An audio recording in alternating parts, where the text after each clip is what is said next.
கேட்குறேன், நல்லா இருக்கீங்களா? சந்தோஷமா இருக்கீங்களா? கர்த்தருடைய வார்த்தைக்கு போகலாமா? நம்ம என்ன கவனிச்சுட்டு வந்திருக்கிறோம் யாருன்னா ஞாபகம் இருக்கா? அவர் யார்? அவர் செய்ய வல்லவர். எப்படி செய்வார்? அவர் செய்ய வல்லவர். அவர் எப்படி செய்கிறாருன்னா, நீங்கள் நினைக்கிறதற்கும் நீங்கள் வேண்டிக் கொள்ளுகிறதற்கும் மிகவும் அதிகமாக செய்கிறாரு. ஆனால் ஏன் செய்யலை அப்படின்னு கவனித்தோம்னா, அவர் செய்யணும் அப்படின்னா அவர் சொன்ன வார்த்தையை நம்ம நம்பணும். அவர் சொன்ன வார்த்தை மேலே நம்ம நம்பிக்கை வச்சு, நம்ம நம்பிக்கை அதிகமாகி நம்ம நம்பிக்கை விசுவாசமாக மாறணும்.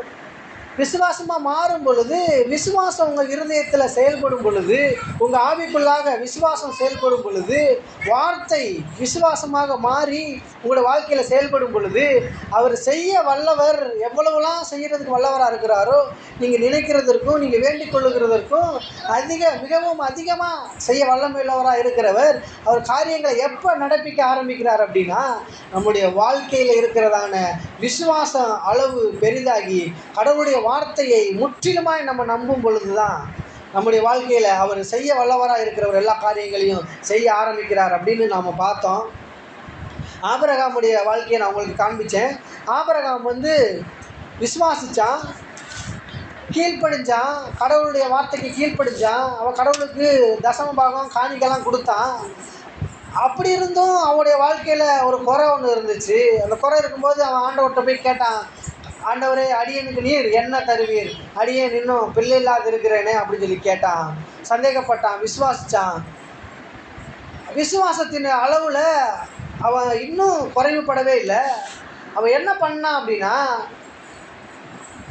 சாராளுடைய கர்ப்பம் செத்து போயிடுச்சு, ஆபிரகாமுடைய சரீரம் செத்து போயிடுச்சு. அப்படி செத்து போயிருக்கும்போது கூட அதை அவன் எண்ணாதிருந்தான். என்ன பண்ணான்? எண்ணாதிருந்தான். அப்படின்னா நம்ம வாழ்க்கையில் இருக்கிற பிரச்சனைகளை நம்ம எண்ணக்கூடாது. ஆபிரகாம் என்ன பண்ணான் அப்படின்னா, அந்த இதை எண்ணாதிருந்தான். அப்படின்னா அதை நினைக்காத இருந்தான். அப்படின்னா அது எண்ணாதிருந்தான். அப்படின்னா அப்போ வேற எதையோ ஒன்று நினச்சிட்டு இருந்தான். நமக்கு ஒரு பிரச்சனை இருக்குது, அதை நினைக்காதீங்க, அதை எண்ணாதீங்கன்னு சொல்லி சொன்னோன்னா நம்ம என்ன பண்ணுறோம்? நீங்கள் அதெல்லாம் விட்டுருங்க பிரதர், அதெல்லாம் விட்டுருங்க சிஸ்டர், அதையா நீங்கள் அதையே நினச்சிட்டு இருக்கிறீங்க அப்படின்னு சொல்லி சொன்னோம்னா, ஒரு செகண்டு ஒரு 10 நிமிஷம் நினைக்காம இருப்போம், திரும்பி நமக்கு அதே எண்ணம் தான் வருது. ஒரு பிரச்சனை இருந்துச்சு அப்படின்னா, ஒரு கஷ்டம் இருந்துச்சு அப்படின்னா என்ன வருது? அதே எண்ணம் தான் வருது. அதே தான் சிந்திக்கணும்னு தோணுது, அதே தான் எண்ணணும்னு தோணுது. ஆனால் ஆபிரகாமுக்கு அந்த பிரச்சனை இருந்துச்சு. ஆபிரகாமுக்கு அந்த பிரச்சனை இருந்துச்சு. என்ன இருந்துச்சுன்னா, அவனுக்கு 99 வயசு வரையும் அவனுக்கு குழந்தையே இல்லை. எத்தனை வயசு வரையும் குழந்தையே இல்லை? 99 வயசு வரையும் குழந்தையே இல்லை. அப்படி இருந்தும் அவன் என்ன பண்ணுறான் அப்படின்னா, அதை எண்ணாது இருக்கிறான். எனக்கு குழந்தை இல்லையேன்றதை அவன் எண்ணலை. ஏன் எண்ணலை அப்படின்னு கவனிச்சிங்க அப்படின்னா, கடவுளுடைய வார்த்தை இல்லாத இருக்கிறவைகளை போல அழைக்கிற தெய்வம், மரித்தோரை உயிர்ப்பிக்கிற தெய்வம். அதான் அவன் நம்புகிறான். அவன் எண்ணாது இருக்கிறான். அப்படின்னா சாராளுடைய கர்ப்பம் செத்து போச்சு, என்னுடைய சரீரம் செத்து போச்சுன்றதை எண்ணாது இருக்கிறான். அப்படின்னா அவன் எதை எண்றான் அப்படின்னா, மரித்தோரை உயிர்ப்பிக்கிறவர் ஒருத்தர் இருக்கிறாரு, இல்லாதவைகளை இருக்கிறவைகளை போல அழைக்கிற தெய்வம் ஒருத்தர் இருக்கிறாருன்றத அவன் எண்ணத்தில் கொண்டு வந்திருந்தான். பிரியமானவர்களே, நான் சொல்கிறேன், நீங்கள் எண்ணாது இருக்கணும் அப்படின்னா உங்கள் வாழ்க்கையில் இருக்கிறதான குறைகளை நீங்கள் எண்ணாது இருக்கலாம். உங்கள் வாழ்க்கையில் இருக்கிறதான தேவைகளை நீங்கள் சிந்திக்காமல் இருக்கலாம். உங்கள் வாழ்க்கையில் இருக்கிறதான கஷ்டங்களை நீங்கள் எண்ணாமல் இருக்கணும். உங்கள் வாழ்க்கையில் இருக்கிறதான பிரச்சனைகளை, கடன் பிரச்சனைகளை, சரீர பிரச்சனைகளை, உடல் பலவீனத்தை, உங்கள் வாழ்க்கையில் இருக்கிறதான குறைகளை நீங்கள் எண்ணாமல் ஒதுக்கிட்டு, அதை செய்ய வல்லமையுள்ள ஒரு கடவுள் ஒருத்தர் இருக்கிறார், அதை செய்து முடிக்கக்கூடிய வல்லமையுடைய ஒரு தெய்வம் ஒருத்தர் இருக்கிறார், அதை செய்து முடிக்க வேண்டும் என்பதற்காக அவர் வாக்குத்தத்தங்களை நமக்கு கொடுத்திருக்கிறார்னு அதை நீங்கள் எண்ணத்தில் வைக்கும்போது தான் உங்களுடைய விசுவாசம் இன்னும் அதிகமாக டெவலப் ஆகிறது என்று நான் உங்களுக்கு சொல்லுகிறேன். பிரியமானவர்களே, நம்ம திருப்பலாம். எபிரேயர் 11வது அதிகாரம், எபிரேயர் 11வது அதிகாரம் 1வது வசனம்.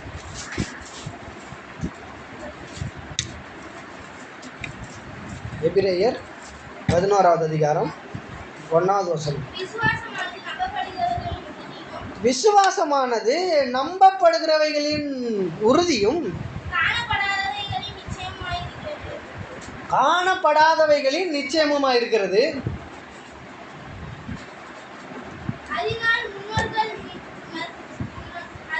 அதனாலே முன்னோர்கள் நற்சாட்சி பெற்றார்கள்.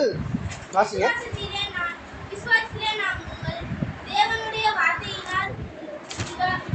விசுவாசத்தினாலே தேவன் தம்முடைய வார்த்தையினாலே உலகங்களை உண்டாக்கினார். வாசிங்க.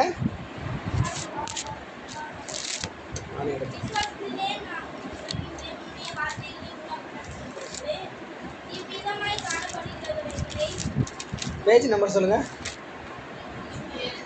எபிரேயர் 16வது அதிகாரம் 1வது வசனம்.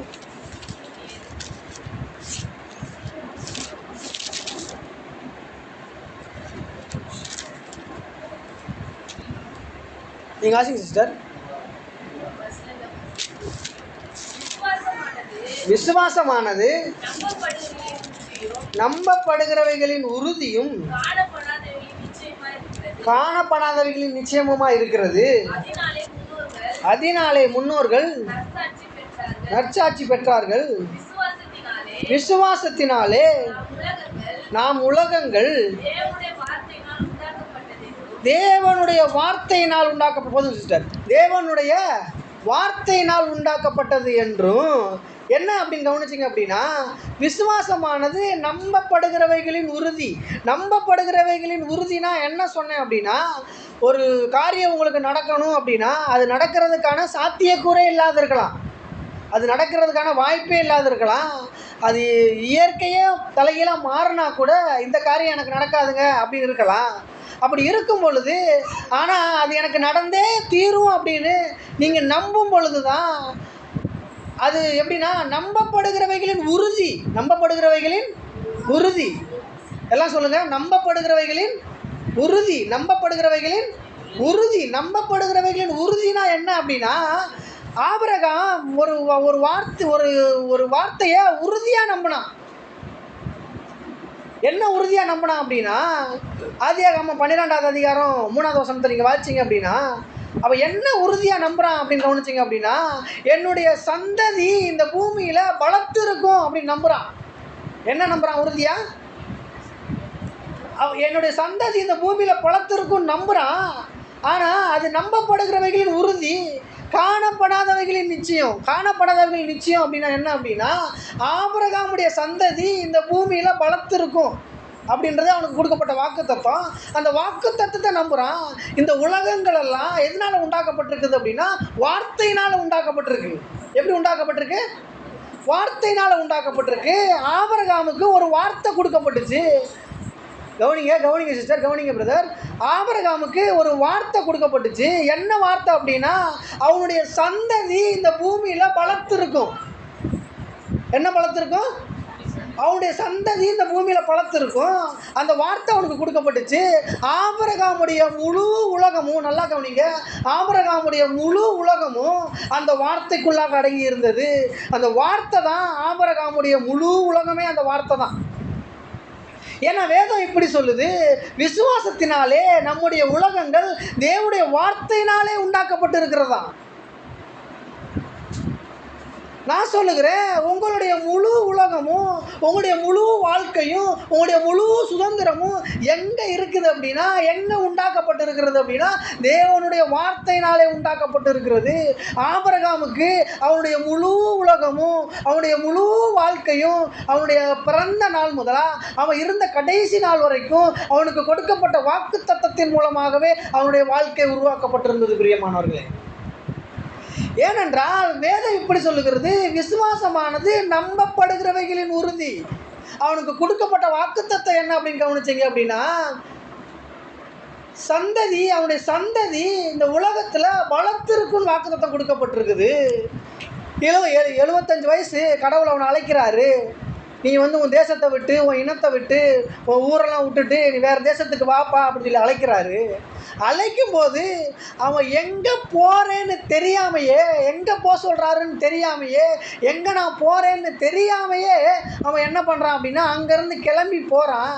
அப்படி கிளம்பி போகிறதுக்கு காரணம் என்ன அப்படின்னு கவனிச்சிங்க அப்படின்னா, அவனுடைய உலகங்கள் எல்லாமே, அவனுக்காக உருவாக்கப்பட வேண்டிய உலகங்கள் எல்லாமே உருவாக்கி வைக்கப்பட்டிருக்கிற உலகங்கள் எல்லாமே அவன் எது நினைச்சான் அப்படின்னா அவர் சொன்ன அந்த வார்த்தையை தான் தன்னுடைய முழு உலகமாய் அவன் நினைத்தான். பிரியமானவர்களே, என்னுடைய சந்ததி இந்த பூமியில் பலத்திருக்குன்னு அவர் சொல்லிட்டாரு. என் சந்ததி மூலமாக இந்த உலகமே ஆசீர்வதிக்கப்பட போகுது, என் வம்சத்தின் மூலமாக இந்த முழு உலகமும் ஆசீர்வதிக்கப்பட போகுதுன்றத அவன் நம்பினா. ஏன்னா விசுவாசமானது நம்பப்படுகிறவைகளில் உறுதியாக இருக்கிறது. பிரியமானவர்களே, அதைத்தான் ஆபிரகாம் நம்பினான். அதை நம்பினதுனால தான் அவன் வந்து தேவன் சொன்ன உடனே அவன் ஊரை விட்டுட்டு, தேசத்தை விட்டுட்டு, அம்மா அப்பாவை விட்டுட்டு எங்கே போகிறோம்னே தெரியாமல் கடவுளுடைய வார்த்தையை நம்பி அவன் அடி எடுத்து வைத்து நடக்க ஆரம்பித்தான். பிரியமானவர்களே, 75 வயசில் கிளம்பி நடந்து போகிறான். 76 வயசாகுது. சரி, நமக்கு இந்த வருஷம் குழந்தை பிறந்துடும் சொல்கிறான். என் சந்ததி பலத்து இருக்கும், என் சந்ததி இந்த பூமியில் ஆசீர்வதிக்கப்பட்டிருக்கும் சொல்கிறான். 77 வயசாகுது, 78 வயசாகுது, 79 வயசாகுது. இப்படியே காலங்கள் கடந்து போகுது.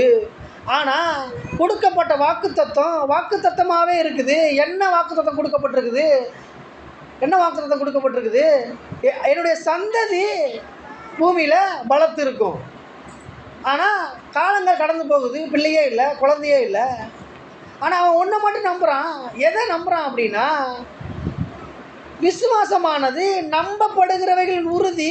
எதை நம்புகிறான் அப்படின்னா, எனக்கு வாக்குத்தத்தம் இருக்குது, என் சந்ததி ஆசீர்வதிக்கப்படும் சொல்லி வாக்குத்தத்தம் எனக்கு கொடுக்கப்பட்டிருக்குது. அப்போ கண்டிப்பாக என் சந்ததி மூலமாக இந்த உலகமே ஆசீர்வதிக்கப்பட போகுதுன்றத அவன் உறுதியாக நம்புகிறான். அவன் எப்போ உறுதியாக நம்புகிறான் அப்படின்னா, நல்லா கவனிங்க, அவன் எப்போ உறுதியாக நம்புகிறான் அப்படின்னா, இனிமேல் இவனுக்கு குழந்தையே பிறக்காதுன்ற ஒரு சூழ்நிலை வந்துருச்சு. இனிமேல் அவனுடைய மனைவியாக சாராளுக்கு இனிமேல் குழந்தையே பிறக்காது அப்படி ஒரு சூழ்நிலை வந்துருச்சு. 99 வயசு ஆயிடுச்சு, குழந்தை பிறக்கிறதுக்கான அறிகுறியே இல்லை, சாத்தியமே இல்லை. இயற்கையே திருப்பி போட்டால் கூட, இயற்கையே தலைகீழாக வந்து நின்னா கூட, சூரியனே கிழக்க உதிக்கிற சூரியன் மேற்க உதிச்சா கூட இனிமேல் என் மனைவிக்கு குழந்தை பிறக்காது அப்படின்னு ஒரு சூழ்நிலை வந்துருச்சு. அந்த சூழ்நிலையிலையும் நல்லா கவனிங்க, அந்த சூழ்நிலையிலையும் அவன் நம்புறதை விடவே இல்லை. பிரியமானவர்களே, என்ன பண்ணல? நம்புறதை விடவே இல்லை.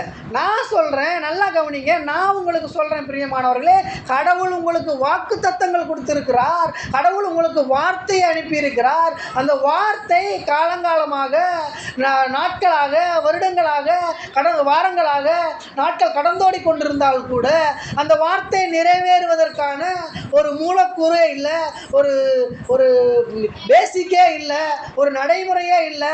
அது வார்த்தை நிறைவேறுமா, நிறைவேறாதா, இது சாத்தியம் இல்லையா, நடக்குமா, நடக்காதா, இது ஆகுமா, ஆகாதா அப்படின்னு நீங்கள் நினச்சிட்டு இருந்தீங்கன்னா, நான் சொல்லுகிறேன் பிரியமானவர்களே, அவன் 99 வயதிலும் அவன் என்ன நம்பினா அப்படின்னா, இது நம்பப்படுகிறவைகளின் உறுதி தான் விசுவாசம். பிரியமானவர்களே, நடக்காது, இது ஆகாது, இது முடியாது, இது சாத்தியமே இல்லை.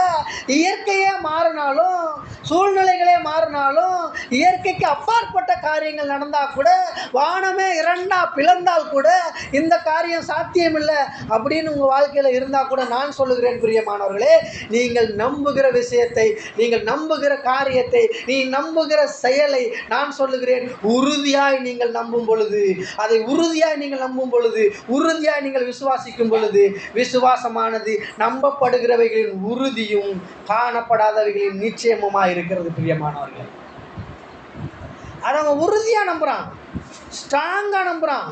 90 வயசு ஆனா என்ன, 100 வயசு ஆனா, 200 வயசு ஆனா, 500 வயசு ஆனா என்ன, கடவுள் எனக்கு வாக்குத்தத்தம் கொடுத்திருக்கிறாரு பிரதர், கடவுள் எனக்கு வார்த்தையை கொடுத்திருக்கிறாரு, அந்த வார்த்தை கண்டிப்பாக நிறைவேறிய தீரும் அப்படின்னு நம்புகிறான். அதுதான் விசுவாசம். சாதாரணமாக நம்புறதில்ல. ஏதோ ஞாயிற்றுக்கிழமை சபைக்கு வர்றோம், ஏதோ வார்த்தையை கேட்குறோம், ஏதோ வசனங்களை கேட்டுட்டு அப்படியே போயிடுறோம், ஏதோ நம்ம வாழ்க்கையில் நடக்குது அப்படின்னு இருக்கிறது விசுவாசம் கிடையாது. விசுவாசம் அப்படின்னா ஒரு காரியம் எனக்கு நடந்தே தீரும், நடந்தே ஆகணும். ஏன்னா ஆபிரகாமுக்கு உடன்படிக்கை பண்ணது சாதாரண ஆட்டுக்குட்டியோட ரத்தத்தில் உடன்படிக்கை பண்ணாரு. உங்களுக்கும் எனக்கும் தன்னுடைய சொந்த குமாரனை அனுப்பிச்சு சிலுவையில் தன்னுடைய கடைசி சொட்டு ரத்தம் வரைக்கும் சிந்தி உங்களுக்கு எனக்கும் உடன்படிக்கை பண்ணியிருக்கிறாரு. உங்களுக்கு கொடுக்கப்பட்ட வாக்கு தத்தங்கள் எல்லாம் இயேசு கிறிஸ்துவின் மூலமாக நிறைவேறியே தீரும் என்று சிலுவையிலே உடன்படிக்கை பண்ணியிருக்கிறார். பிரியமானவர்களே,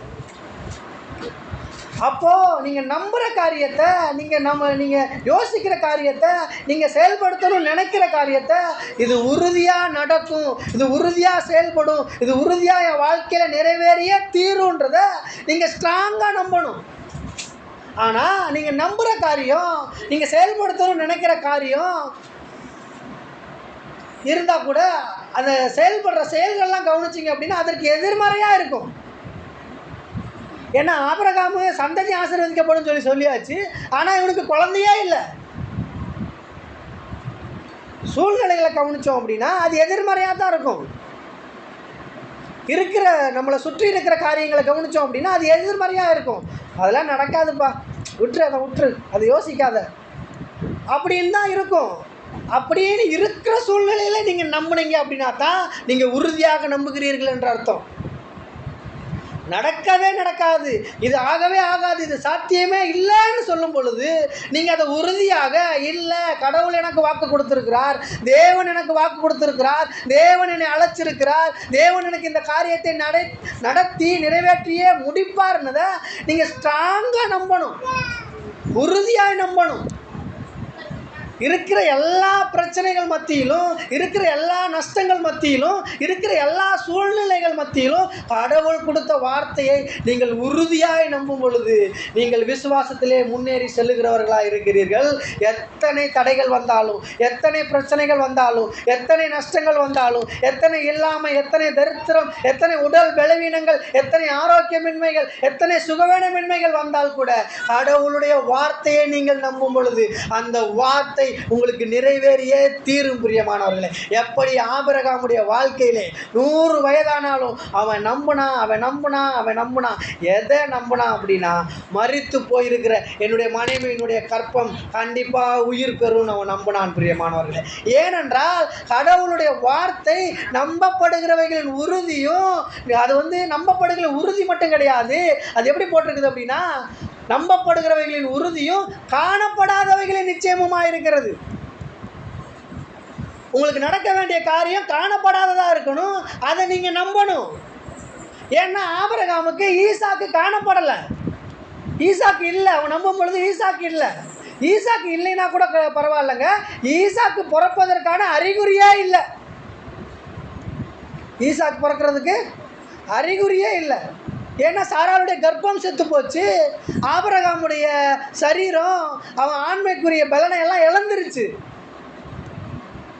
சாராளுக்கு ஸ்திரீகளுக்கு இருந்த வழிபாடெல்லாம் நின்று போச்சு. அப்படி இருக்கும்போது உனக்கு எப்படிப்பா குழந்தை பிறக்கும் அப்படின்னு தானே கேட்க முடியும், எப்படி சாத்தியம் அப்படின்னு தான் கேட்பாங்க எல்லாரும். ஆனால் ஆபிரகாம் மரித்தோரை உயிர்ப்பிக்கிற தெய்வத்தை நம்பினான். ஆபிரகாம் காணப்படாதவைகளை நம்பினான். ஆபிரகாம் நம்பினதை உறுதியாக நம்பினான். நான் சொல்கிறேன் பிரியமானவர்களே, ஆபிரகாமுக்கு இருந்த பிரச்சனையை காட்டிலும் பெரிய பிரச்சனைலாம் நமக்கு இல்லை. ஆபிரகாமுக்கு இருந்த பிரச்சனை என்ன அப்படின்னா சாத்தியமே இல்லை. எவ்வளோ எம்எஸ் டிஎஸ் எம்பிபிஎஸ் என்ன படித்து டாக்டரை கூட்டு வந்து நீங்கள் சாரால சோதனை போட்டு பார்த்தீங்கன்னா கூட அவங்க சோதித்து பார்த்துட்டு சொல்லுவாங்க, இனிமேல் இவங்களுக்கு பிறக்கிறதுக்கு வாய்ப்பே இல்லை, அப்படி தான் சொல்லுவாங்க. அதே மாதிரி ஆபிரகாமை சோதித்து பார்த்தீங்க அப்படின்னா சோதித்து பார்த்து சொல்லுவாங்க, இனிமேல் இவருக்குள்ள ஆன்மை உண்டாகிறதுக்கான அறிகுறியே இல்லை அப்படின்னு சொல்லுவாங்க. அந்த சூழ்நிலையிலையும் அவன் உறுதியாக நம்பினான். ஏன்னா விசுவாசமானது நம்பப்படுகிறவைகளின் உறுதி. அந்த சூழ்நிலையிலையும் அவன் என்ன பண்ணான் அப்படின்னா, அந்த காணப்படாத காரியத்தை, அந்த இல்லாத காரியத்தை, அந்த நம்ப முடியாத காரியத்தை, அந்த ஏற்றுக்கொள்ள முடியாத அந்த காரியத்தை அவன் உறுதியாய் நம்பினான். ஏனென்றால் விசுவாசமானது நம்பப்படுகிறவைகளின் உறுதியும் காணப்படாதவைகளின் நிச்சயமுமாய் இருக்கிறது. ஈசாக்கு உருவாவான், ஈசாக்கு பிறப்பான், ஈசாக்கு எனக்கு பிறப்பான்ற ஒரு காரியத்தை அவன் கண்ணு முன்னாடி காணவே முடியாது. காணப்படாததை அவன் நம்பினான், இல்லாததை அவன் நம்பினான், முடியவே முடியாததை நம்பினான், சாத்தியம் இல்லாததை அவன் நம்பினான். இயற்கைக்கும் அப்பாற்பட்ட காரியத்தை தேவன் எனக்கு செய்வார் என்பதை அவன் ஆணித்தரமாக நம்பினான். பிரியமானவர்களே, அதுதான் விசுவாசம். இந்த விசுவாசம் என்ன பண்ணுது, விசுவாசம் எப்படி உண்டாயிருக்கிறது அப்படின்னு கவனித்தோம் அப்படின்னா, இதெல்லாம் நான் போன 2 வாரமே நான் இதை தான் போய்க்கிறேன். எதுக்காக நான் திரும்பி சொல்கிறேன் அப்படின்னா, விசுவாசம்னா என்னன்றதை நம்ம ஆள் மனதில், நம்ம இருதயத்தில் ஸ்ட்ராங்காக உள்ளே இறங்கணும். அப்போ தான் ஆள் மனதை அதை நம்பும், அதை ஏற்றுக்கொள்ளும். நம்ம இன்னும் கொஞ்சம் மேலே போகலாம். என்ன அப்படிங்க 3வது வசனம் வாசிங்க சிஸ்டர். 11:3. விசுவாசத்தினாலே நம்முடைய உலகங்கள் தேவனுடைய வார்த்தையினால் உண்டாக்கப்பட்டதென்றும் இவ்விதமாய் காணப்படுகிறவைகள் தோன்றப்படுகிறவைகளால் உண்டாகவில்லை என்றும் அறிந்திருக்கிறோம். என்ன அப்படின்னு கவனிச்சிங்க அப்படின்னா, விசுவாசத்தினாலே நம்முடைய உலகங்கள் தேவனுடைய வார்த்தையினால் உண்டாயிருக்கிறதா. நம்முடைய உலகங்கள் எதனால் உண்டாயிருக்கிறது? தேவனுடைய வார்த்தையினால் உண்டாயிருக்கிறது. நம்முடைய உலகங்கள் தேவனுடைய வார்த்தையினால் உண்டாயிருக்கிறது. நல்லா கவனிங்க சிஸ்டர். ஆபிரகாம் எதை நம்பினா? கடவுளுடைய வார்த்தையை நம்பினா. நம்முடைய உலகங்கள்லாம் எதனால் உண்டாயிருக்கிறது? தேவனுடைய வார்த்தையினால் உண்டாயிருக்கிறது. இப்போ நான் பிரசங்கம் பண்ணிகிட்டு இருக்கிறேன் இல்லையா, இது நான் வார்த்தை தான் உங்களுக்கு சொல்லி கொண்டிருக்கிறேன். என்ன சொல்லி கொண்டிருக்கிறேன்? வார்த்தையை தான் சொல்லி கொண்டிருக்கிறேன். இந்த உலகத்திலேயே இருக்கிறதுலையே மிக விலையேறப்பட்டது என்ன அப்படின்னு கவனிச்சிங்க அப்படின்னா, இந்த உலகத்திலே இருக்கிறதுலையே மிக விலையேறப்பட்டது என்ன, உலகத்தில் இருக்கிறதுலையே அதிகமாக சக்தி வாய்ந்த பொருள் என்ன அப்படின்னு கவனிச்சிங்க அப்படின்னா, அதுதான் வார்த்தை. இந்த உலகத்தில் இருக்கிறதுலையே இப்போ இந்த மொபைல் வாங்கணும் அப்படின்னா எவ்வளோ அமௌண்ட்டு ஆகும்னு சொல்லுங்க பார்க்கலாம். ஒரு 10,000 ஆகுமா? ஒரு 15,000. மைக் வாங்கணும் அப்படின்னா 4,000. ஸ்பீக்கர் வாங்கணும் அப்படின்னா எல்லாத்துக்கும் ஒரு விலை இருக்குது. 1 கிராம் வாங்கணுன்னா தங்கம் 1 கிராம் வாங்கணுன்னா யாருக்குமே தெரியாதா தங்க ரேட்டு? 15,000. வெள்ளி வாங்கணுன்னா 1 கிலோ வெள்ளி வாங்கணுன்னா, ஏன் பிரதர் சொல்கிறீங்க? என்னால் ஒரு 4 கிராம் 5 கிராம் வாங்குற கஷ்டமாக இருக்குது. 1 கிலோ பாருங்கள் சொல்கிறாரு, 1 கிலோ. நீங்கள் நம்பினீங்கன்னா, நீங்கள் விசுவாசிச்சிங்கன்னா, நான் சொல்கிறேன் பிரியமானவர்களே, கிலோ என்ன கிலோ டன் கணக்கில் வாங்கலாம் நீங்கள். ஏன்னா அதை நம்பணும், அதை விசுவாசிக்கணும். அதை நம்பணும், அதை விசுவாசிக்கணும்.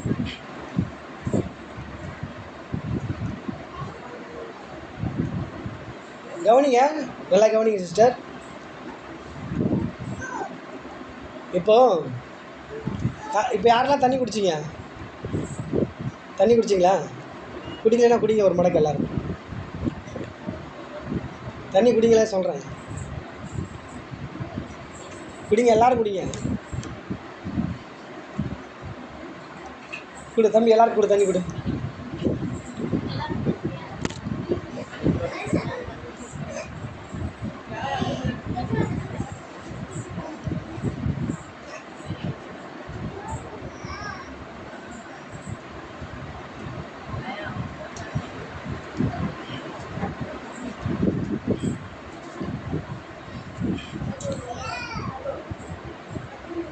குடிச்சிட்டிங்களா எல்லோரும்?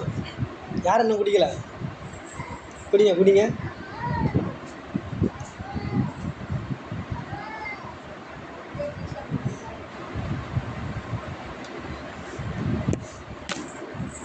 குடிச்சிட்டிங்களா? நீங்கள் குடிக்கலையா? அவங்களுக்கு கூட தம்பி தண்ணி கொடுறான்.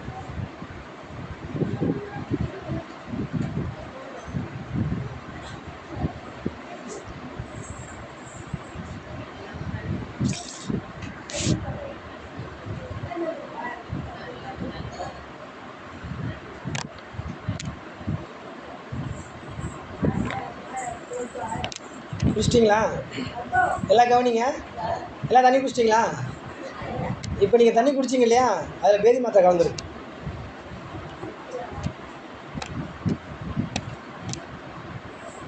என்ன நடக்கும் சொல்லுங்க பார்ப்போம். கலந்திருந்தா என்ன நடக்கும் சொல்லுங்க. பேதி ஆகும். பேதி ஆகும் தானே? இப்போது சப்போஸ் அந்த தண்ணியில் பேதி மாத்திரை கலந்துருந்துச்சுன்னா பேதி ஆகுன்றவங்களாம் கை தூக்குங்க பார்ப்போம். ஆவாதா? சொல்லுங்கள் சிஸ்டர். இப்போது அது சப்போஸ் கலக்கலை, பயப்படாதீங்க. கலந்து இருந்துச்சு அப்படின்னா நீங்கள் குடித்த எல்லாருக்கும் பேதி ஆகுமா ஆகாதா?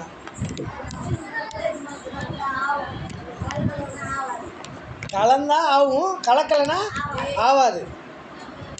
ஆனால் அதை கலந்துருந்தா ஆகுன்றதை எவ்வளோ ஸ்ட்ராங்காக சொல்கிறீங்களா? எல்லோரும் நம்புறீங்களா? நான் சொல்கிறேன், அதில் கலந்துருந்து நான் குடித்தா கூட எனக்கு ஆகாது. ஏன் அப்படின்னு கவனிச்சிங்க அப்படின்னா, நீங்கள் என்ன நம்புறீங்களோ அதுதான் உங்களுக்கு நடக்குது. நீங்கள் என்ன நம்புறீங்களோ, நீங்கள் என்ன விசுவாசிக்கிறீங்களோ அதுதான் உங்களுக்கு நடக்குது. நீங்கள் பேதி மாத்திரை போட்டிருந்தா மட்டும் அது பேதி ஆகுன்றது அவ்வளோ உறுதியாக நம்புறீங்கள்ல, உறுதியாக ஸ்ட்ராங்காக நம்புறீங்கள்ல. ஆனால் நல்லா கவனிங்க, ஒவ்வொரு மாதமும் நீங்கள் சபைக்கு வர்றீங்க, ஒவ்வொரு மாதமும் திருவிருந்து எடுக்கிறீங்க இல்லையா, இயேசுனுடைய ரத்தத்தை குடிக்கிறீங்க, அவருடைய சரீரத்தை புசிக்கிறீங்க. அதில் இருக்கிற பவரை நீங்கள் ஏன் உங்களுக்கு செயல்பட மாட்டுது, ஏன் உங்களுக்கு வந்து அதோடைய பவர் வந்து உங்களுடைய வாழ்க்கையில் நிறைவேற மாட்டுது அப்படின்னு கவனிச்சிங்க அப்படின்னா, பேதி மாத்திரையை நம்புகிற அளவுக்கு, ஜுரம் மாத்திரையை நம்புகிற அளவுக்கு, தலைவலி மாத்திரையை நம்புகிற அளவுக்கு நீங்கள் அந்த இயேசுனுடைய ரத்தத்தை, அந்த இயேசுனுடைய சரீரத்து மேலே நம்பிக்கையும் விசுவாசமும் வைக்கிறது இல்லை. ஒரு பேதி மாத்திரை போட்டாச்சுன்னா கண்டிப்பாக பேதி ஆகும்னு எந்த அளவுக்கு ஸ்ட்ராங்காக நீங்கள் நம்புறீங்களோ, ஒரு ஜுரம் மாத்திரை போட்டாச்சு அப்படின்னா எனக்கு ஜுரம் சரியாயிரும்ன்றதை நீங்கள் எந்த அளவுக்கு உங்கள் இருதயத்தில் ஆழ்மனதில் ஸ்ட்ராங்காக நீங்கள் நம்புறீங்களோ, அதே போல் இயேசுவின் ஆனால் அந்த பேதி மாத்திரையை காட்டிலும், அந்த ஜுர மாத்திரையை காட்டிலும், அந்த தலைவலி மாத்திரையை காட்டிலும் கோடி மடங்கு வல்லமை உள்ளது இயேசு கிறிஸ்துவனுடைய ரத்தம். கோடி மடங்கு வல்லமை உள்ளது இயேசு கிறிஸ்துவனுடைய சரீரம். அதை நீங்கள் குடிக்கும் பொழுது, அதை நீங்கள் சாப்பிடும் பொழுது ஏன் அது உங்களுக்கு செயல்பட மாட்டுது அப்படின்னா, நான் சொல்லுகிறேன், எவ்வளவு பெரிய விஷ மாத்திரையாக இருந்தாலும் அதை நீங்கள் சாப்பிட்டீங்க அப்படின்னா அதை உங்களுக்கு செயல்படுன்றதை நீங்கள் நம்பினா தான் அது உங்களுக்கு செயல்படவே ஆரம்பிக்குது. இல்லைன்னா இப்போ அதில் ஏதோ கலந்துருந்தா கூட நான் தெரியாமல் குடிச்சிட்டு நான் பாட்டுக்கு போனால் நான் பாட்டுக்கு போய்கிட்டு தான் இருக்கிறேன், எனக்கு எதுவுமே ஆகுறதே இல்லை. ஆனால் அதில் கலந்துருக்குன்றது எனக்கு தெரிஞ்சிருச்சுன்னா, ஐயோ அது கலந்துருக்கேன்னு எனக்கு வயிறு தன்னால் கலக்குது. கலக்கலைன்னா கூட கலந்துருக்குன்னு போய் சொல்லிட்டேன்னா கலக்குது வயிறு. ஐயோ விஷத்தை குடிச்சிட்டேன் படக்குது, ரத்தம்லாம் ஸ்பீடாக ஓட ஆரம்பிக்குது, இருதயம் படபட துடிக்க ஆரம்பிக்குது. ஏன் அந்த துடிப்பு, ஏன் அந்த படபடப்பு இயேசுனுடைய ரத்தத்தை நீங்கள் குடிக்கும் பொழுது ஏன் வரமாட்டுது, ஏன் அது நடக்க மாட்டுது? ஏன்னா நம்புகிற காரியத்தை உறுதியாக நம்புறதில்லை, நம்ம விசுவாசம் வைக்கிறது இல்லை. ஏதோ நம்புகிறோம், ஏதோ சபைக்கு வர்றோம், ஏதோ கடமைக்காக ஞாயிற்றுக்கிழமை ஒரு தொல்லை பண்ணுறாரு, ஞாயிற்றுக்கிழமை ஆனால் சபைக்கு வரலையேன்னு ஃபோன் பண்ணி கேட்குறாரு, ஒரே தொல்லையாக இருக்குதுன்றதுக்காக சபைக்கு வர்றதில்லை. நான் சொல்லுகிறேன் பிரியமானவர்களே, அந்த மாத்திரைகளை காட்டிலும், அந்த எப்படி சொல்கிறதுனா, அந்த சிறப்பை காட்டிலும், அந்த எல்லா மாத்திரைகள், எல்லா மருந்துகள், எல்லா டாக்டர் கொடுக்குற அறிவுரைகள் எல்லாம் காட்டிலும் இந்த வார்த்தை மேன்மையாக இருக்கிறது பிரியமானவர்களே. வாசிக்கலாம் நம்ம சங்கீதம்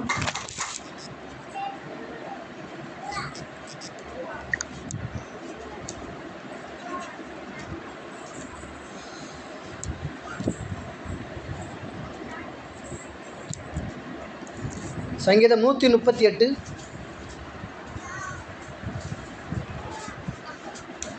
சங்கீதம் 138 2வது வசனம். உம்முடைய பரிசுத்த ஆலயத்திற்கு நேராக நான் பணிந்து உமது கிருபை நிமித்தமும் உமது உண்மை நிமித்தமும் உமது நாமத்தை துதிப்பேன். உமது, நல்லா கவனிங்க சிஸ்டர், நல்லா கவனிங்க பிரதர், உமது சகல பிரஸ்தாபத்தை பார்க்கிலும் உம்முடைய வார்த்தையை நீர் மகிமைப்படுத்தி இருக்கிறீர். என்ன அப்படின்னு கவனிச்சிங்க அப்படின்னா, தேவனே சொல்கிறாரு, என்ன சொல்கிறாரு அப்படின்னா, அவருடைய சகல பிரஸ்தாபத்தை பார்க்கிலும், சகல பிரஸ்தாபத்தை பார்க்கிலும் அப்படின்னா சகல மேன்மையை பார்க்கிலும், சகல மேன்மையை பார்க்கிலும் கடவுள் இருக்கிறார். நல்லா கவனிங்க, கடவுள் இருக்கிறாரு. அவருடைய சரீரம், அவருடைய ரத்தம், அவருடைய மேன்மை, அவர் பரலோகத்தில் மிகப்பெரிய ஒரு சிங்காசனத்தின் மேலே ஒரு மேன்மையாக உட்காந்துருக்கிறாரு. நல்லா கவனிங்க, உட்காந்துருக்கிறாரு. அந்த எல்லா பிரஸ்தாபத்தை பார்க்கிலும், எல்லா பிரஸ்தாபத்தை பார்க்கிலும், எல்லா மேன்மையை பார்க்கிலும் எதை அவர் மகிமைப்படுத்தி இருக்கிறாராம்? வார்த்தையை அவர் மகிமைப்படுத்தி இருக்கிறாராம்.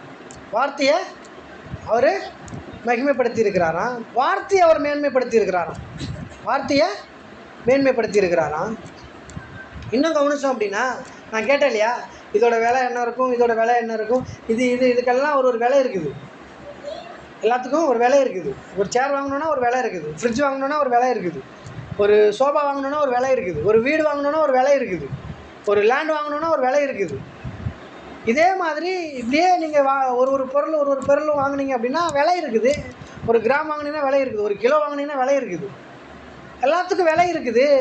ஆனால் இந்த விலைகளெல்லாம் காட்டிலும், இந்த சகலத்தையும் காட்டிலும், இந்த சகல பிரஸ்தாபத்தை காட்டிலும், சகல பொருட்களை காட்டிலும், இந்த உலகத்திலே படைக்கப்பட்டிருக்கிறதான எல்லா பொருட்களை காட்டிலும், எல்லாவற்றையும் காட்டிலும், தேவனையே காட்டிலும், நல்லா கவனிங்களே, தேவனையே காட்டிலும் அவருடைய வார்த்தை மிகவும் பெரியதாக இருக்கிறது பிரியமானவர்கள்.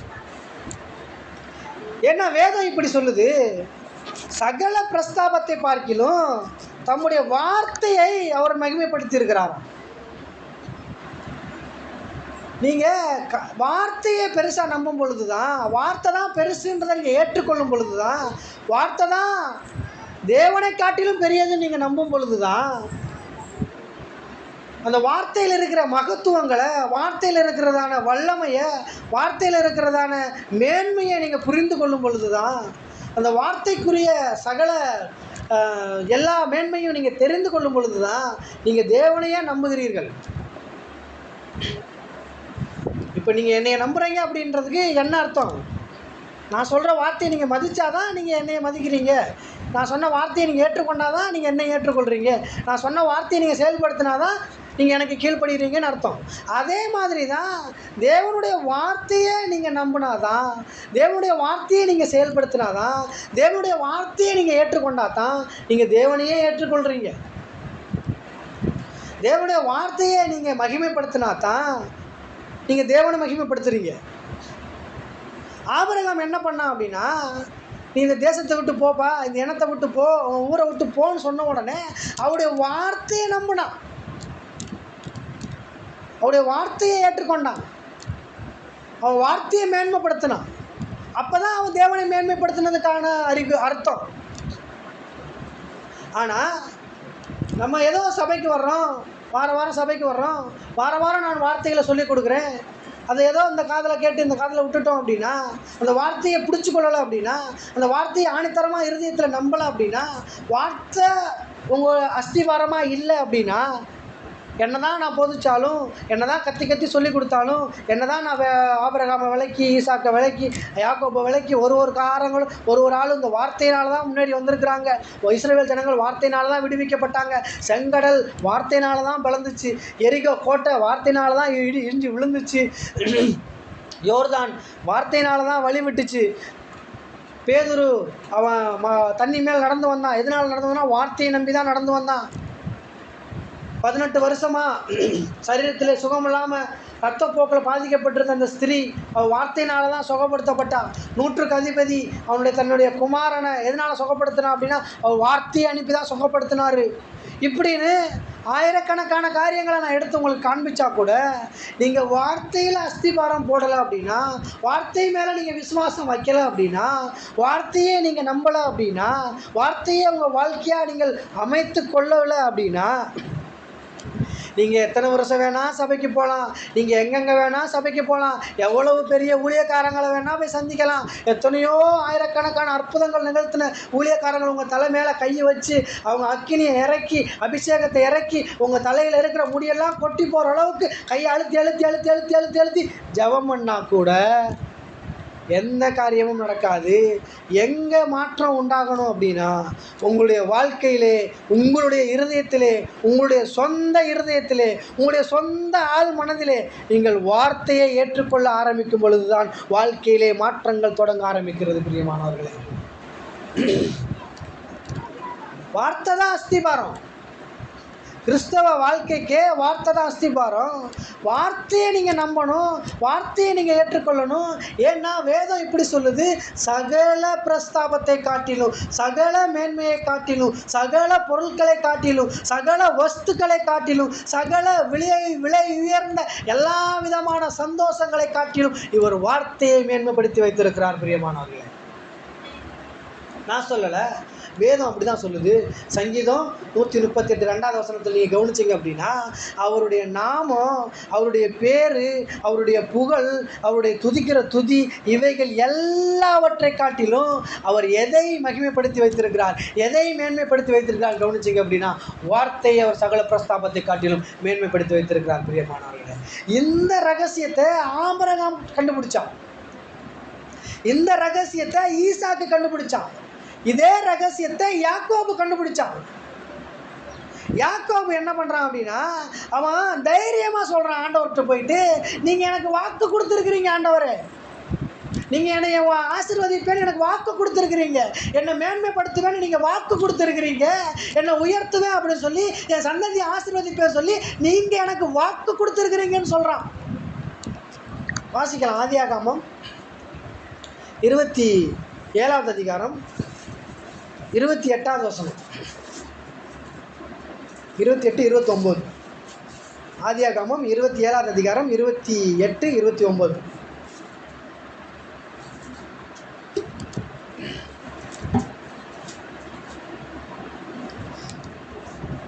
வசனம் வாசிக்கிறாள் காணாம போயிட்டாங்களா? தேவன் உனக்கு வானத்து பணியையும் பூமியின் கொழுமையையும் கொடுத்து மிகுந்த தானியத்தையும் திராட்சரசத்தையும் தந்தருளுவாராக. ஜனங்கள் உன்னை சேவிக்கவும் ஜாதிகள் உன்னை வணங்கவும் கடவார்கள். உன் சகோதரருக்கு எஜமானாய் இருப்பாய். உன் தாயின் பிள்ளைகள் உன்னை வணங்குவார்கள். உன்னை சபிக்கிறவர்கள் சபிக்கப்பட்டவர்களும்.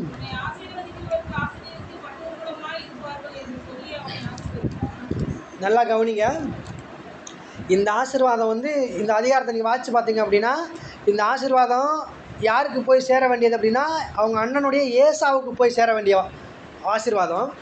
இது என்ன பண்ணுறான் அப்படின்னா, யாக்கோபு ஏமாற்றி அவன் வாங்கிக்கிறான். இந்த கதை நான் போன வாரத்தில் சொன்னேன். அவன் ஏமாற்றி வாங்கிக்கிறான். இந்த வசனத்தை வாங்கிக்கின உடனே ஈசாக்கு என்ன பண்ணுறான் அப்படின்னா, நீ ஆசீர்வாதத்தெல்லாம் ஏமாற்றி வாங்கிக்கணும் இல்லையா, இந்த ஆசீர்வாதம் எப்படி நிறைவேறுதுன்னு பார்க்குறேன்னு சொல்லிட்டு இவனை வீட்டை விட்டு துரத்திடுறான். ஈசாக்கு இவன் தூர தேசத்துக்கு போயிடுறான். அங்கே போய் நடந்த காரியங்களெல்லாம் நான் போன வாரம், அதுக்கு முந்தின வாரத்தெல்லாம் உங்களுக்கு நான் போதிச்சேன். நீங்கள் அதை திரும்பி கேட்கணும்னு நினச்சிங்கன்னா யூடியூப் சேனலில் போய் நீங்கள் கேட்டுக்கலாம். கவனித்தேன். இப்போ இந்த வாரம் நான் என்ன சொல்ல வர்றேன் அப்படின்னா, இந்த ஆசீர்வாதங்கள் இதை என்ன பண்ணுறான் அப்படின்னா, அவன் வார்த்தையாக எடுத்துகிட்டு போகிறான். வெறும் அவன் மட்டும்தான் போகிறான். அந்த ஊரை விட்டு, அந்த தேசத்தை விட்டு ஒரே ஒரு கொம்பு எடுத்துக்கின்னு அந்த தேசத்தை விட்டு போயிடுறான். அவங்க வீட்டை விட்டு, அவங்க இனத்தை விட்டு, எல்லாத்தையும் விட்டு அவன் தூர தேசத்துக்கு போகிறான். ஒரே ஒரு கொம்பை எடுத்துக்கிட்டு தான் போகிறான். அந்த கொம்பை மட்டும் எடுத்துகிட்டு போல, அவனுக்கு கொடுக்கப்பட்ட அந்த ஆசீர்வாதங்களையும் எடுத்துக்கிட்டு போகிறான். நீங்கள் 27வது அதிகாரத்துலேருந்து 32 33 அதிகாரம் வரை வீட்டில் போய் வாசித்து பாருங்கள். எடுத்துகிட்டு போகிறான். எடுத்துகிட்டு போயிட்டு திரும்பி வர்றான். நல்லா கவனிங்க. எடுத்துகிட்டு போய் ஆசீர்வதிக்கப்பட்டுட்டு எல்லாம் 2 பரிவாரம் சம்பாரிச்சிட்டு திரும்பி வர்றான். திரும்பி வரும் பொழுது வாசிங்க சிஸ்டர், 32வது அதிகாரம் 12வது வசனம். ஆதியாகமம் 32 12. தேவரீரோ, நான் உனக்கு மெய்யாகவே நன்மை செய்து உன் சந்ததியை எண்ணி முடியாத கடற்கரை மணலை போல மிகவும் பெருக பண்ணுவேன் என்று சொன்னீரே. என்ன பண்ணுறான் அப்படின்னா, அவனுக்கு கொடுக்கப்பட்ட அந்த வாக்கு தத்தத்தை தேவன்கிட்டே நின்றுட்டு கிளைம் பண்ணுறான். நீங்கள் தானே இப்படி சொன்னீங்க, நீங்கள் தானே இப்படி பண்ணீங்க, நீங்கள் தானே இந்த வார்த்தையை எனக்கு கொடுத்தீங்க, நீங்கள் தானே நான் ஆசீர்வதிப்பேன்னு சொன்னீங்க. தைரியமாக சொல்கிறான். நான் உங்களுக்கு சொல்லுகிறேன் பிரியமானவர்களே, கடவுள் உங்களுக்காக வார்த்தையை கொடுத்துருக்கிறார். அந்த வார்த்தை சாதாரணமான வார்த்தை கிடையாது. அந்த வார்த்தை ஏதோ இந்த காதில் வாங்கி இந்த காதில் விட்டுட்டு போகிற மூணாவது மனுஷன் சொன்னதை போல இருக்கிற அந்த வார்த்தை கிடையாது. நான் சொல்லுகிறேன், உங்களுக்கு உலக மனிதர்கள் கொடுத்த வார்த்தைகள் உங்களுக்கு நடக்கலாம், நடக்காமல் போகலாம். உலக மனிதர்கள் கொடுத்த வார்த்தைகள் அவங்க நான் இன்றைக்கி சொல்லலாம், நாளைக்கு நான் சொன்னேன் பிரதர், இல்லை பிரதர் நான் அதை விளையாட்டுக்கு சொன்னேன் பிரதர், அப்படி சொன்னேன் பிரதர், இப்படி சொன்னேன் பிரதர், எப்படி வேணா சொல்லிடலாம். ஆனால் தேவன் ஒரு வார்த்தை உங்களுக்கு கொடுத்திருக்கிறார் என்றால், கடவுளுடைய வார்த்தை வேதம் உங்களுக்காக ஒரு வார்த்தையை கொடுத்திருக்கிறது என்றால், நான் சொல்லுகிறேன் பிரியமானவர்களே, அந்த வார்த்தை கண்டிப்பாக நிறைவேறியே தீரும். ஏனென்றால் அந்த வார்த்தை எப்படி கண்டிப்பாக நிறைவேறியே தீரும் அப்படின்னு நான் ஸ்ட்ராங்காக சொல்கிறேன் அப்படின்னா, அந்த வார்த்தை தான், அந்த வார்த்தையை தான் தேவன் சகல பிரஸ்தாபத்தை காட்டிலும் எல்லா அவங்க வாழ்க்கையில் இருக்கிறதான விலை உயர்ந்த பொருட்களை காட்டிலும், விலை உயர்ந்த எண்ணங்களை காட்டிலும், சிந்தனைகளை காட்டிலும், சகல பிரஸ்தாபத்தை பார்க்கிலும் உங்களுக்கு கொடுக்கப்பட்ட வார்த்தையை தேவன் மேன்மைப்படுத்தி வைத்திருக்கிறார். பிரியமானவர்களே, விசுவாசமானது நம்பப்படுகிறவைகளின் உறுதியும் காணப்படாதவைகளின் நிச்சயமாக இருக்கிறது மட்டுமல்லாமல், தேவனுடைய வார்த்தையினாலே இந்த உலகங்கள் உண்டாக்கப்பட்டிருக்கிறது. அது எந்த வார்த்தையை நான் கவனிச்சிங்க அப்படின்னா, சகல பிரஸ்தாபத்தை பார்க்கிலும் மேன்மையாக வைக்கப்பட்டிருக்கிற அந்த வார்த்தை தான் உங்களுடைய உலகங்களை உண்டாக்கி கொண்டிருக்கிறது. பிரியமானவர்களே, வார்த்தை தான் எல்லாத்த காட்டிலும் விருத்தி அடையுது. வார்த்தை தான் எல்லாத்தை காட்டிலும் பெருசாக இருக்குது. வார்த்தை தான் உங்களுடைய வாழ்க்கையை கட்டுது. வார்த்தை தான் உங்கள் வாழ்க்கையை உயர்த்துது. வார்த்தை தான் உங்களை மேன்மைப்படுத்துது. வார்த்தை தான் உங்களை இன்னும் மேலே மேலே மேலே மேலே உங்களை கொண்டுட்டு போகுது. நீங்கள் வார்த்தையை, உங்கள் விசுவாசத்தை, இந்த உலகங்கள் எப்படி வார்த்தையினால் உண்டாக்கப்பட்டிருக்கிறதோ, எப்படி காணப்படாததை நான் உங்களை நம்ப சொல்கிறனோ, எப்படி நான் உங்களை இல்லாததை உறுதியாக நீங்கள் நம்புங்க. அதை தேவனுடைய வார்த்தை உங்களுக்கு சாத்தியமாக மாற்றி கொடுக்கும் அப்படின்னு நான் உங்களுக்கு சொல்லுகிறேனோ, இது எல்லாத்தையும் காட்டிலும் ஏன் நான் இந்த வார்த்தையை நான் மேன்மையாக சொல்கிறேன் அப்படின்னா, இப்போ ஒரு வார்த்தை உங்கள் வாயிலிருந்து புறப்படுது அப்படின்னா, இது எனக்கு நடந்தே தீரும் அப்படின்னு நீங்கள் நம்புகிறீங்க, அதை வாயை திறந்து நீங்கள் சொல்கிறீங்க அப்படின்னா, அது கண்டிப்பாக நடந்தே தீரும். பிரியமானவர்களே, எனக்கு கால் வலி இருக்குது, எனக்கு இடுப்பு வலி இருக்குது அப்படின்னா, எனக்கு இந்த வலி போகணும் அப்படின்னா, ஐயோ வலி இருக்குதே வலி இருக்குதே வலிக்குதே வலிக்குதே நினச்சிட்டே இருந்தீங்க அப்படின்னா அது போகாது. கால் வலி இருக்குதேன்னா இருக்குது. நானும் தான் சொல்கிறேன், இருக்குது. பிரச்சனை இருக்குதுன்னா இருக்குது. கடன் இருக்குதுன்னா இருக்குது. அது இருக்க தான் செய்யும். ஆனால் அது இல்லாமல் போகணும் அப்படின்னா உங்கள் வாயிலிருந்து வேறு வார்த்தைகள் புறப்பட வேண்டியதாக இருக்கிறது. இவ்வளோ நாளாக உங்கள் வாயிலிருந்து என்ன புறப்பட்டுட்டு இருந்துச்சு அப்படின்னா, கடன் இருக்குது, கால் வலி இருக்குது, எனக்கு இடுப்பு வலிக்குது, இந்த வார்த்தைகள் தான் புறப்பட்டு கொண்டிருக்குது. இது நடக்குது, இது செயல்படுது. நீங்கள் வார்த்தையை நேர்மறையாக யூஸ் பண்ணிங்கனாலும் அது செயல்படுது. நீங்கள் அதே வார்த்தையை எதிர்மறையாக யூஸ் பண்ணிங்கனாலும் அது செயல்படுது. இவ்வளவு நாளாக உங்கள் வாழ்க்கையில் நடந்துட்டு இருக்கிறதுக்கு என்ன காரணம் அப்படின்னா, நீங்கள் இவ்வளோ நாளாக என்ன நினச்சிட்டு இருக்கிறீங்களோ, என்ன சிந்திச்சிட்டு இருக்கிறீங்களோ, என்ன எண்ணிக்கொண்டு இருக்கிறீங்களோ அதை தான் நடக்குது. இவ்வளோ நாளாக நீங்கள் எதை பேஸ் பண்ணி என்றீங்க? உங்கள் வாழ்க்கையில் இருக்கிற பிரச்சனையை பேஸ் பண்ணி தான் என்றீங்க. உங்கள் வாழ்க்கையில் இருக்கிற கடனை பேஸ் பண்ணி தான் என்றீங்க. உங்கள் சரீரத்தில் இருக்கிற பலவீனத்தை பேஸ் பண்ணி தான் நீங்கள் என்றீங்க. எனக்கு கால் வலி இருக்குது, ஆமாம் இருக்குது. எனக்கு தலைவலி இருக்குது, ஆமாம் இருக்குது. எனக்கு கடன் இருக்குது, ஆமாம் இருக்குது. இதை பேஸ் பண்ணி தான் சிந்திக்கிறீங்க. இதை பேஸ் பண்ணி தான் உங்களுடைய வாயிலிருந்து வார்த்தைகள் ரிலீஸ் ஆகுது. அந்த வார்த்தைகள் என்ன பண்ணுது அப்படின்னா, உங்கள் உலகங்களை உண்டாக்குது. உங்களுக்கான உலகங்களை உங்கள் வாயிலிருந்து புறப்பட்டு போன, உங்கள் இருதயத்திலேருந்து புறப்பட்டு போன, உங்கள் சிந்தனையிலேருந்து புறப்பட்டு போன எண்ணங்கள் போய் உங்களுடைய வாழ்க்கையை, உங்களுடைய உலகங்களை உண்டாக்கி கொண்டு இருக்கிறது. அதுதான் இவ்வளோ நாளாக நடந்துக்கிட்டு இருக்குது. கடனில் இருக்கிறோம் அப்படின்னா, நான் கடனில் இருக்கேன்னு சிந்திச்சு கொண்டு இருந்தீங்க அப்படின்னா, எண்ணிக்கொண்டிருந்தீங்க அப்படின்னா, அந்த சிந்தனையின் வார்த்தைகள், அந்த எண்ணத்தின் வார்த்தைகள் போய் உங்கள் உலகத்தை கட்டி எழுப்புது. இவ்விதமாக இந்த நம்முடைய உலகங்கள் தேவனுடைய வார்த்தையினாலே உண்டாக்கப்பட்டிருக்கிறது என்று சொல்லப்பட்டிருக்கிற வார்த்தையின் பிரகாரமாக உங்களுடைய எண்ணங்களினால் உண்டான வார்த்தைகள், உங்களுடைய சிந்தனையினால் உண்டான வார்த்தைகள், உங்கள் இருதயத்தின் ஆழ் மனதிலே உண்டான வார்த்தைகள் தான் இவ்வளவு நாளாக இந்த நாள் வரைக்கும் உங்களுடைய வாழ்க்கையை கட்டி சீரமைத்து கொண்டிருக்கிறது. இன்றைக்கி நான் சொல்கிறேன், உங்கள் வார்த்தையில் கவனம் வையுங்க, உங்களுடைய எண்ணத்தில் கவனம் வையுங்க, உங்களுடைய சிந்தனையில் கவனம் வையுங்க. நீங்கள் வார்த்தையை உங்கள் வாயிலிருந்து ரிலீஸ் பண்ணும்போது, உங்கள் வாயிலிருந்து வார்த்தையை ரிலீஸ் பண்ணும்போது, வெளியிடுகிற வார்த்தைகள் எல்லாம் உங்கள் உலகத்தை உண்டாக்குதுன்றதை நீங்கள் நம்பி, நீங்கள் எண்ணி, நீங்கள் சிந்தித்து சரியான வார்த்தைகளை உங்கள் வாயிலிருந்து வெளிவிடும்படியாக நான் உங்களுக்கு ஆலோசனை சொல்லுகிறேன் பிரியமானவர்களே. ஏன் அப்படின்னா, ஆதியிலே தேவன் வானத்தையும் பூமியை சிருஷ்டித்தார். பூமியானது ஒழுங்கின்மையும் வெறுமையும் இருளுமா இருந்துச்சு. பரிசுத்த ஆவியானவர் அதில் அசைவாடி கொண்டிருந்தார். என்ன அப்படின்னு கவனிச்சிங்க அப்படின்னா, ஒழுங்கின்மை இருக்குது, இருள் இருக்குது, சீரமைக்கப்படாத காரியங்கள் இருக்கிறது. அது மேலே, அந்த ஜலத்தின் மேலே தேவ ஆவியானவர் அசைவாடு கொண்டிருக்கிறார்.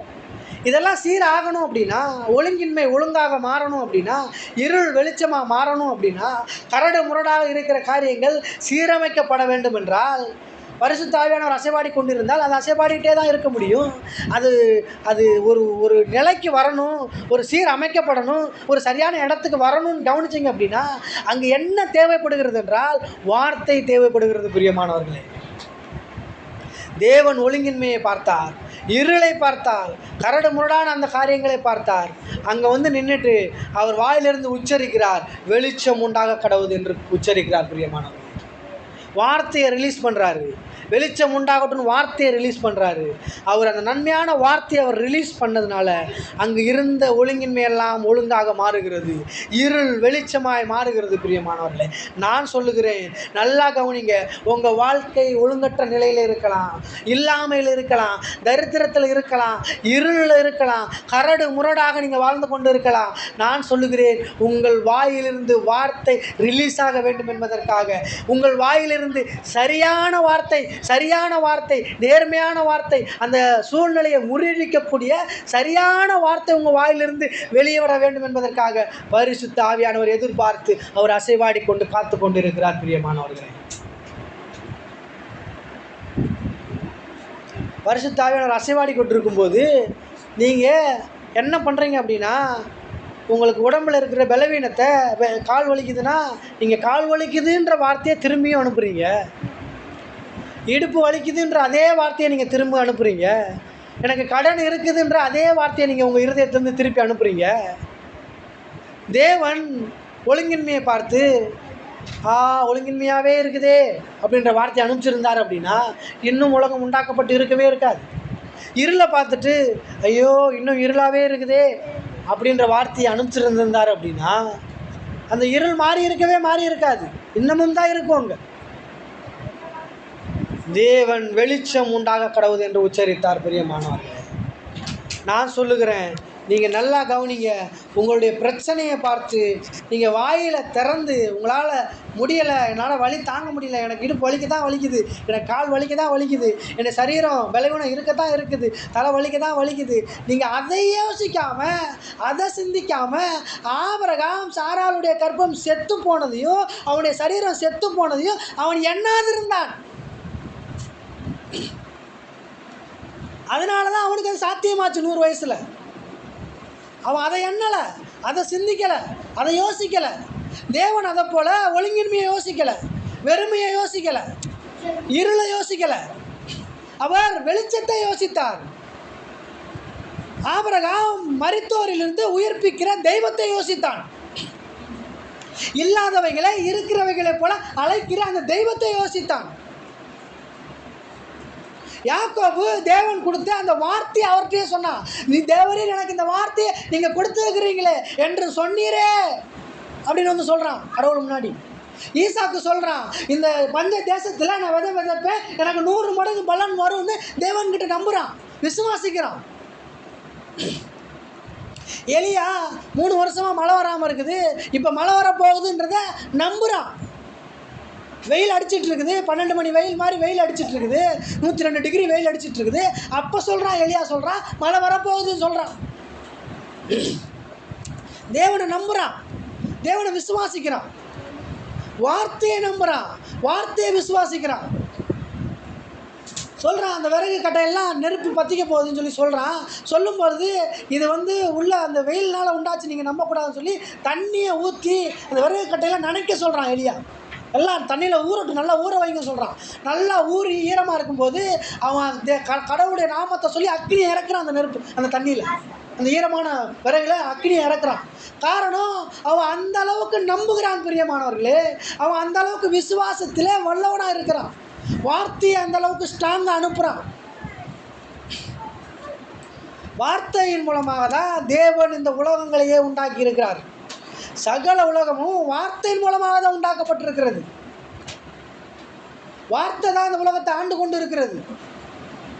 ஆனால் நீங்கள் உங்கள் இருதயத்திலே அனுப்புகிற வார்த்தைகள், பிரதிபலிக்கிற வார்த்தைகள், உங்கள் இருதயத்திலே எண்ணுகிற வார்த்தைகள், உங்கள் சிந்தனையிலே சிந்திக்கிற வார்த்தைகள் நேர்மறையான வார்த்தைகளாக இருந்தால் அது போய் ஒழுங்கின்மையை ஒழுங்காக மாற்றும் பிரியமானவர்களே.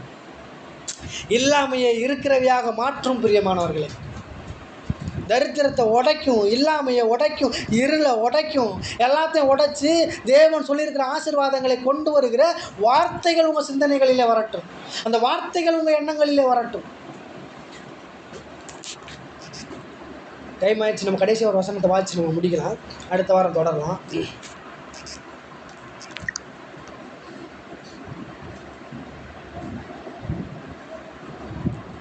அப்போஸ்தலர் 19வது அதிகாரம், அப்போஸ்தலர் 19வது அதிகாரம் 20வது வசனம்.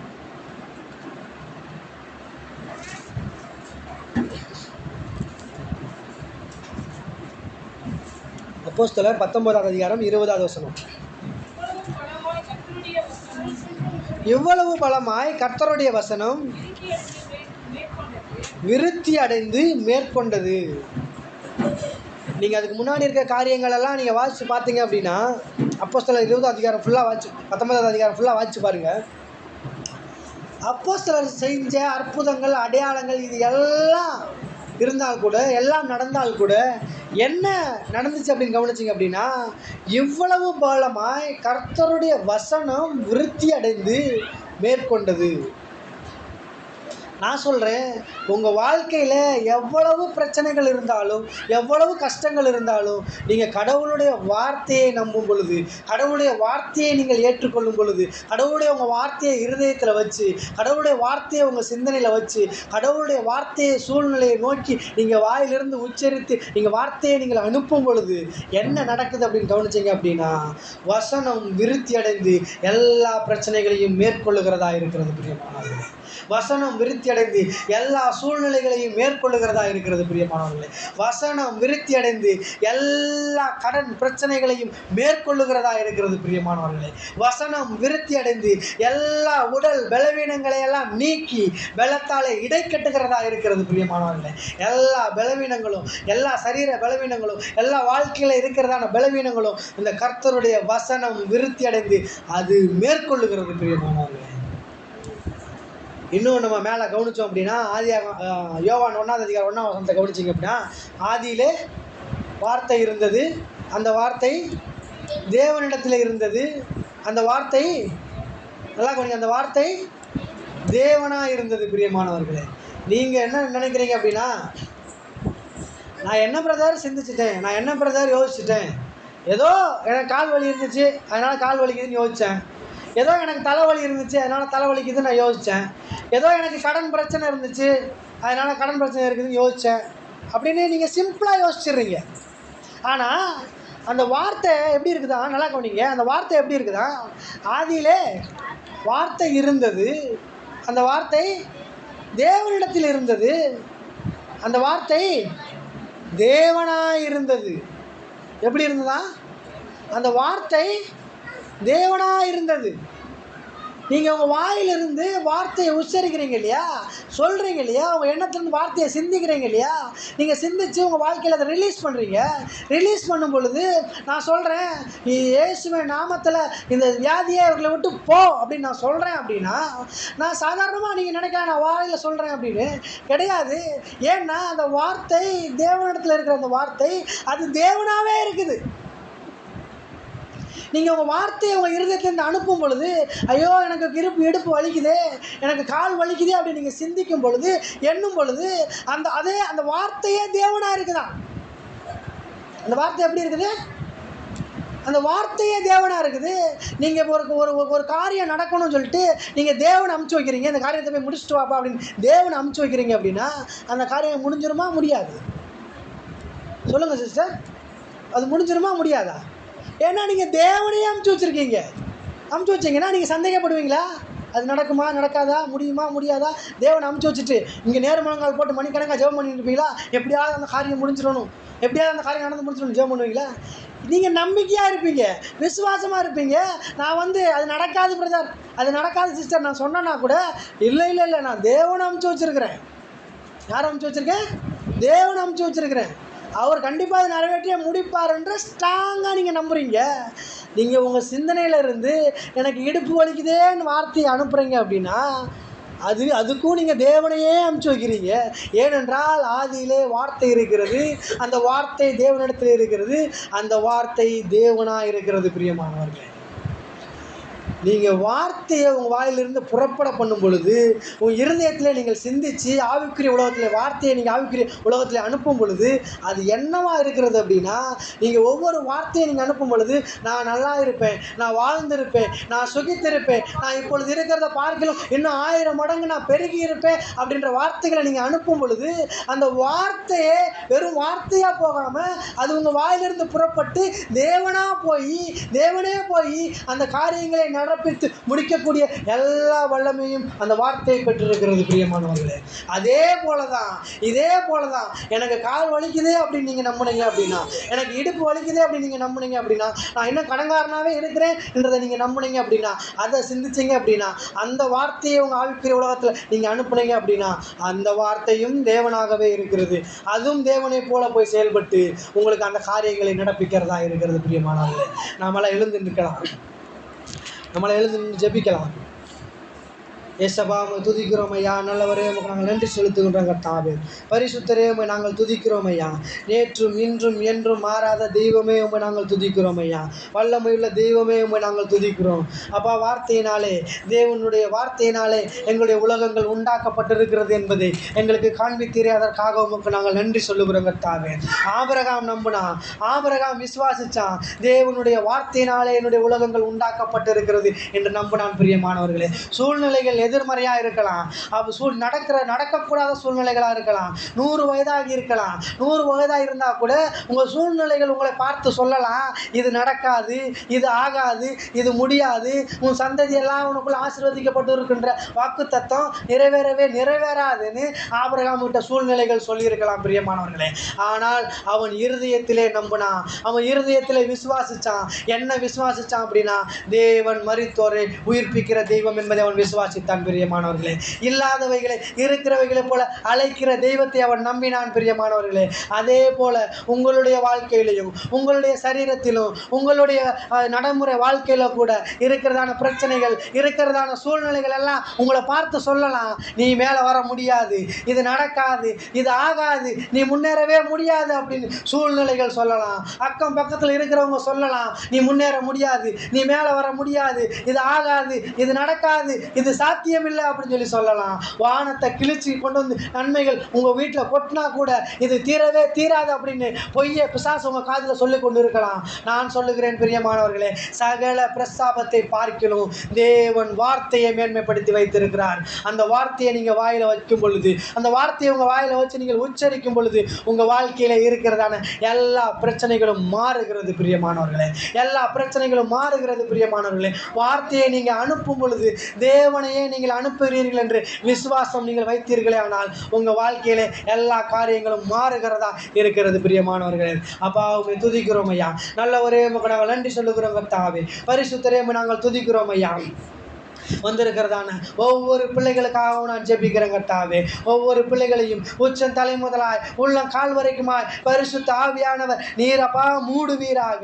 ஒவ்வொரு பிள்ளைகளையும் நீர் மூடுவீராக அப்பா. சரீர பலவீனங்கள் எல்லாம் இயேசுவின் நாமத்தினாலே இப்பொழுது நிர்மூலமாக்கப்படுவதாக.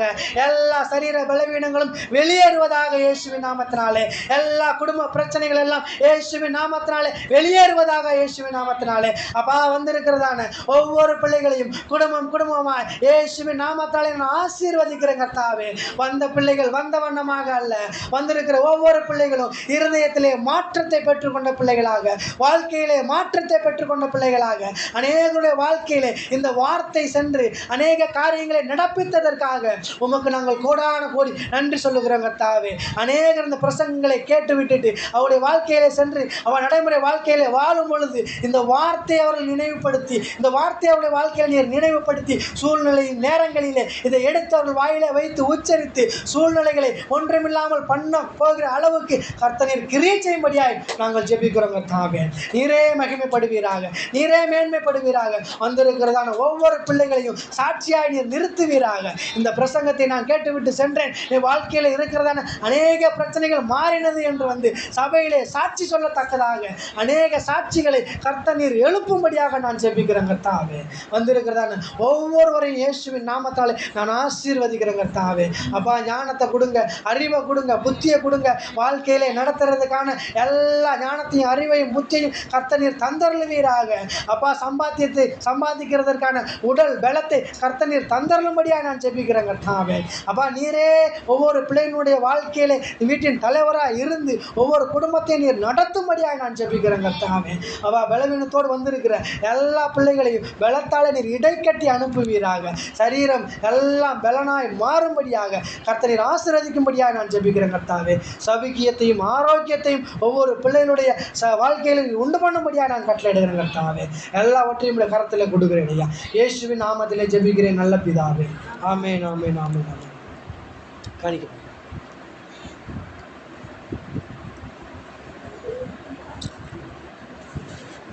இப்படி எடுத்துறாங்க.